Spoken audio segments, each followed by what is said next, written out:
Hello, we're here for our latest unboxing video. I'm Eliza. Amber. And today we have a big box of adult books, fiction and nonfiction.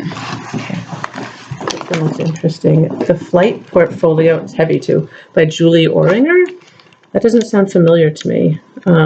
This tells the story of one young American's quest to save the lives of artists and writers fleeing the Nazis after the invasion of France. Wow. You can see it. Oh, yeah. Huh. That sounds interesting. Yeah, it sounds good. Oh, this looks like kind of fun for this summer. It's called The Bride Test. And I'm the author of The Kiss Quotient. Did you read The Kiss Quotient? Yeah, it was very sexy. Oh, cute. So it's about a guy who doesn't feel emotions. I guess he's autistic. And so his mother is driven to desperation. So she gets him a mail order bride. I think that he's Vietnamese, so she gets the bride from Vietnam. And the bride falls in love with him. So I don't know.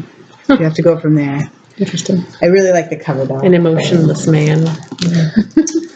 Sunset Beach by Mary Kay Andrews looks like a good beach read. Has the word beach in the title, so. One Word Kill, and I think this has got sort of like a Ready Player One meets Stranger Things. Oh, look, I said that, and then on the back it says Ready Player One meets Stranger Things. Exactly. So I feel like their cover is just on point if that's the message they want to get across. 1986. A boy, 15-year-old boy who is dying. It doesn't say how. And then he and his Dungeons and Dragons player friends meet a girl. And there's a man following him, and he's in a race against time. Sounds good. It's not very long. I feel like this would be a good weekend. Yeah. Page turner. Yeah. We Must Be Brave by Frances Liardet. I don't know. In any case, a woman, a war, a child who changed everything. It takes place in 1940 in England. Oh, I read about this one. So she, after the war, or maybe during the war, I think she just finds a child who's just sort of been lost by everybody running around and trying not to get killed, and so she takes this child in, and then after the war, they find the child's parents, and the child gets taken away from her. That sounds too emotional for me. It does. It sounds way too emotional. But I think a lot of people will like it. The Bookwoman of Troublesome Creek. This book has what I did not even know this, but apparently there's a genetic disease where you can have blue skin. I think there's nobody alive now who still has the blue skin, but this is about a woman with blue skin who lives in Kentucky. It was only the very small community of people in very rural Kentucky who ever had this genetic thing, and but she refuses to get married, and instead she does a Kentucky pack horse library service. It's 1930s. A lot of fictional stuff. Yeah. The Second Mountain: The Quest for a Moral Life, and this is a nonfiction book. It explores what it means to live a meaningful life. So, Losing Earth: A Recent History by Nathaniel Rich. I told you we were getting more end of the world books, and but this is actually just goes through the past couple decades and sort of looks at what went wrong. Amanda Quick's Tightrope. I like that cover. It's yeah. snazzy. And she writes a lot of things. This looks like it could be, it doesn't really say. It's like romance. It looks like it could be a little historical from the cover. People don't dress like that as much nowadays. Oh, I get the Patterson Award. This one is called The 13-Minute Murder, and I think that it's multiple books. Yeah, 3 time racing thrillers in one book.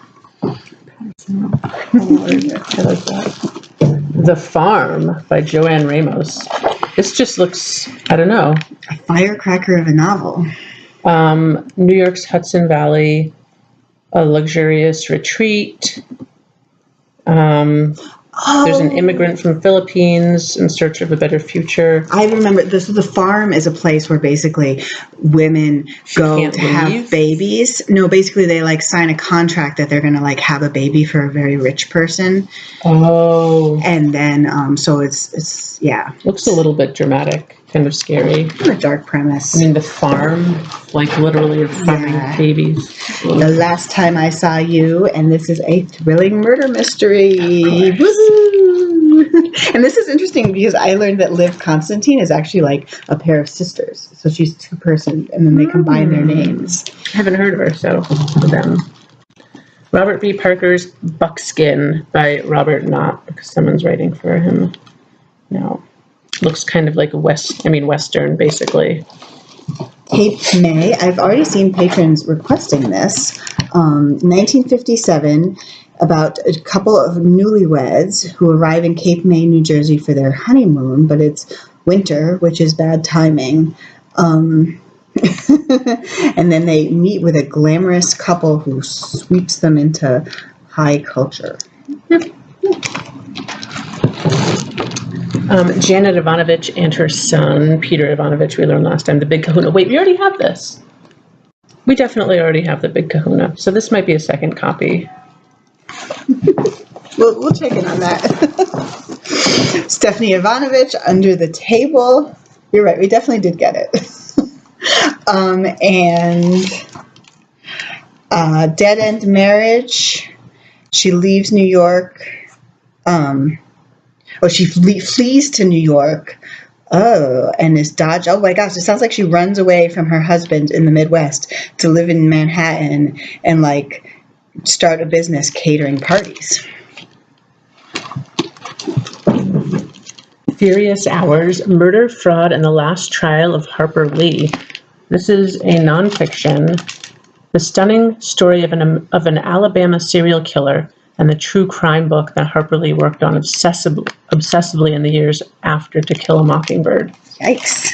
I don't know about any of that. Sounds heavy. This is the guest book by Sarah Blake. This has gotten really good reviews. And,